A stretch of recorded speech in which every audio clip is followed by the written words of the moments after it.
اعوذ باللہ من الشیطان الرجیم بسم اللہ الرحمن الرحیم۔ آج کے درس میں ہم انشاءاللہ سورۃ القصص کی آیت نمبر 29 سے 35 تک پڑھیں گے، اور آج کے درس میں حضرت موسیٰ علیہ السلام کے واپسی کے سفر یعنی مدین سے واپس مصر کے سفر اور پھر کوہ طور پر اللہ تعالیٰ سے ہم کلام ہونے کا تذکرہ ہے۔ ارشاد باری تعالیٰ ہے فَلَمَّا قَضَىٰ مُوسَى الْأَجَلَ، اور جب موسیٰ علیہ السلام نے وہ مدت پوری کر دی، وَسَارَ بِأَهْلِهِ، اور اپنے گھر والوں کو لے کر چلا، یعنی موسیٰ علیہ السلام اور شیخ مدین کے درمیان جو مدت طے ہوئی تھی ملازمت کی 8 سال، وہ موسیٰ علیہ السلام نے پوری کر دی۔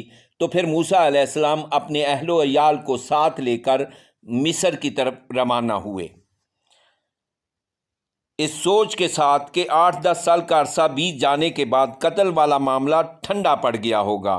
حضرت موسیٰ علیہ السلام اپنے اہل و عیال کے ساتھ مصر کی طرف روانہ ہوئے۔ آنس من جانب طور نارا، تو اس نے طور پہاڑ کی جانب ایک آگ دیکھی۔ قالا لأہلہ امکثوا، اس نے اپنے گھر والوں سے کہا کہ تم یہیں ٹھہرو، یعنی جب آپ نے ایک دور پہاڑ پر آگ دیکھی تو اپنے گھر والوں کو کہتے ہیں کہ آپ یہیں ٹھہرو۔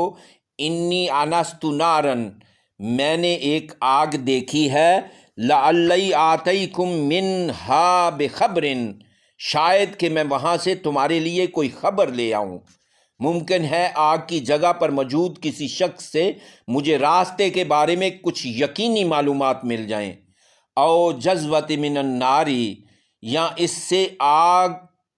اس آگ سے کوئی انگارہ ہی لے آؤں، لعلکم تستلون، تاکہ تم تاپ سکو۔ ان آیات سے معلوم ہوتا ہے کہ موسیٰ علیہ السلام جب یہ سفر فرما رہے ہیں تو اس وقت رات کا وقت ہے اور سردی کا موسم ہے۔ تو موسیٰ علیہ السلام جس راستے پر چل رہے تھے ایک نیا راستہ تھا، انہیں اس راستے کے بارے میں بھی کوئی یقینی خبر نہیں تھی۔ تو آپ نے اپنے اہل خانہ کو کہا کہ آپ یہیں ٹھہرو، میں نے وہ دور پہاڑ پر ایک آگ دیکھی ہے اور میں اس آگ کی طرف جاتا ہوں، ہو سکتا ہے مجھے کسی شخص سے ملاقات ہو جائے جس سے میں اپنے راستے کے بارے میں بھی خبر لاؤں اور پھر اس آگ میں سے کوئی انگارہ لے آؤں جس سے ہم آگ جلا کر اپنی سردی سے بچ سکیں۔ فلما آتاہا، تو جب وہ وہاں پہنچا یعنی موسیٰ علیہ السلام اس آگ کے قریب پہنچے، نودیا من شاتی شتی الوادی الایمن، نوتیا تو ندا دی گئی اسے، من شتی الوادی الایمن، وادی کے دائیں کنارے سے، فی البقعۃ المبارکۃ من الشجرۃ، بابرکت جگہ میں ایک درخت سے، ان یا موسیٰ، کہ اے موسیٰ، انی انا اللہ رب العالمین، کہ میں ہی اللہ ہوں تمام جہانوں کا پروردگار۔ یعنی جب موسیٰ علیہ السلام اس کوہ طور پر اس جگہ پہنچے جہاں وہ آگ انہیں نظر آئی تھی تو انہیں آواز دی گئی وادی کے دائیں کنارے سے ایک بابرکت درخت میں سے۔ کیا آواز تھی؟ کہ اے موسیٰ، میں ہی اللہ ہوں اور جو رب العالمین ہے۔ ان القی عصاک، اور یہ کہ تم اپنی لاٹھی کو ڈال دو۔ موسیٰ علیہ السلام کو جو پہلا حکم ہوا کہ وہ یہ تھا کہ اپنی لاٹھی کو ڈال دو۔ فلما را تہتز کانہا جانہ، تو جب اس نے دیکھا کہ وہ حرکت کر رہی ہے جیسے کہ سانپ ہو، ولا مدبرن، تو وہ پیٹھ پھیر کر بھاگے، یعنی موسیٰ علیہ السلام پیٹھ پھیر کر بھاگے، ولم یعقب، اور پیچھے مڑ کر بھی نہ دیکھا۔ یا موسیٰ اقبل، اے موسیٰ سامنے آؤ،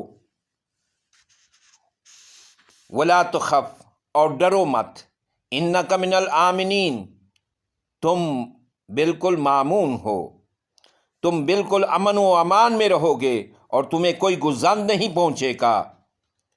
اسلک یداک فی جیبک، اور اپنا ہاتھ اپنے گریبان میں ڈالو، تخرج بیضاء من غیر سوء، تو وہ نکلے گا سفید ہو کر بغیر کسی بیماری کے۔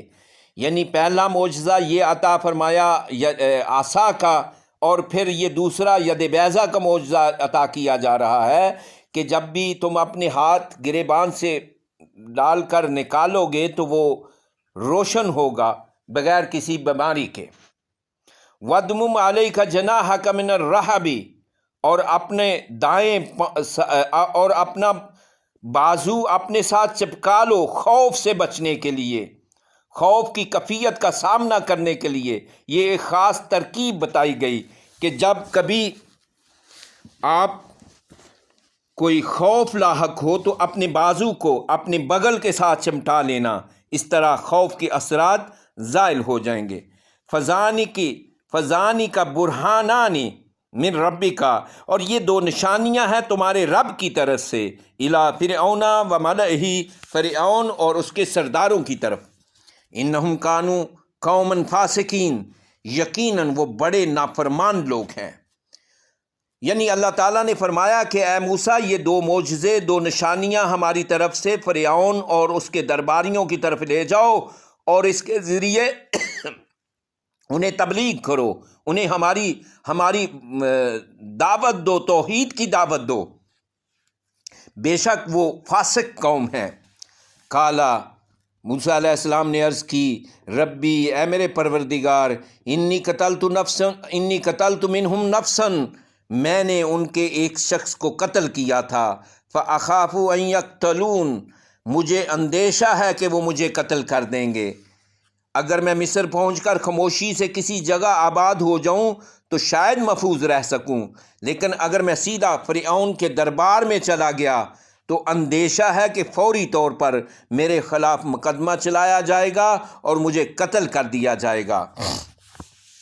وَأَخِي ہارون هُوَ أَفْصَحُ مِنِّي لِسَانًا، اور میرا بھائی ہارون مجھ سے زیادہ فصیح زبان والا ہے، تو اسے میرے ساتھ مددگار کے طور پر فَأَرْسِلْهُ مَعِيَ رِدْءًا أَن يَصْطَدِّقُونِي، کہ تو اسے میرے ساتھ مددگار کے طور پر بھیج تاکہ وہ میری تصدیق کرے۔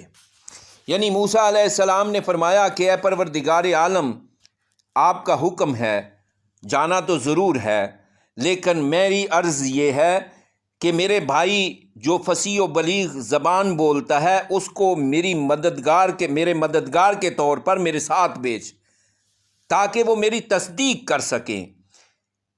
انی اخاف ان یکذبون، مجھے اندیشہ ہے کہ وہ مجھے جھٹلا دیں گے، یعنی میری بات پر وہ یقین نہیں کریں گے، لہٰذا میرے بھائی کو مددگار کے طور پر میرے ساتھ بھیج، کیونکہ وہ فصیح و بلیغ زبان بول سکتے ہیں، تاکہ وہ میری تصدیق کریں ان کے سامنے۔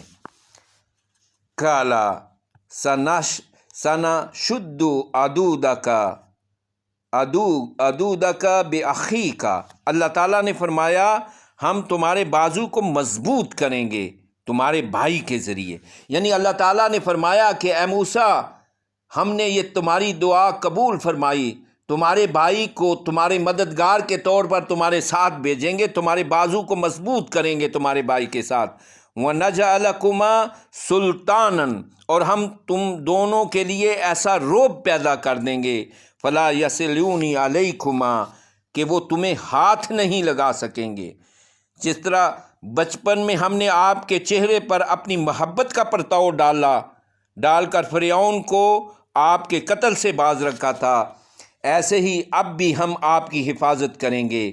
ہم آپ کی شخصیت میں ایسا رعب اور دبدبا ڈال دیں گے کہ دشمن آپ کے خلاف کوئی اقدام نہیں کر سکیں گے، آپ کا کچھ بگاڑ نہیں سکیں گے۔ بے آیاتنا، ہماری نشانیوں کی بدولت، انتما ومن اتبعکم الغالبون، تم دونوں اور تمہارے پیروکار سب غالب رہیں گے۔ اللہ تعالی ہمیں قرآن حکیم کو پڑھنے، سمجھنے اور اس پر عمل کرنے کی توفیق عطا فرمائے۔